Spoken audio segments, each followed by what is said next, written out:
பழனி மாரியம்மன் கோவில் மாசி திருவிழாவை முன்னிட்டு 208 பால்குடம் ஊர்வலம் கொண்டு செல்லப்பட்டு மாரியம்மனுக்கு அபிஷேகம் செய்து வழிபாடு செய்யப்பட்டது.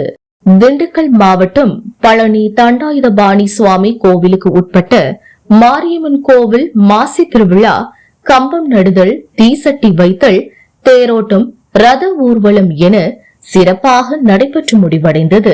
இந்த நிலையில் அடிவாரம் 28வது வார்டு அதிமுக நகர்மன்ற உறுப்பினர் அகிலாண்டம் சரவணன் ஏற்பாட்டில் 208 பால்குடம் ஊர்வலம் நடைபெற்றது.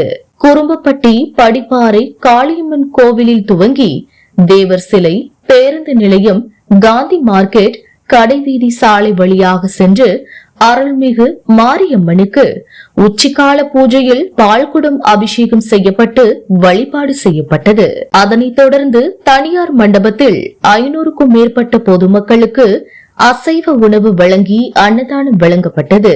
இந்நிகழ்ச்சியில் கண்பத் கிராண்ட் உரிமையாளர் ஹரிஹரமுத்து, அதிமுக நகர செயலாளர் முருகானந்தம், அதிமுக மீனவர் அணி செயலாளர் மகுடீஸ்வரன், லயன் அசோக், அதிமுக நிர்வாகிகள் பாபு, சுப்பிரமணி, ராஜா உள்ளிட்டோர் கலந்து கொண்டனர்.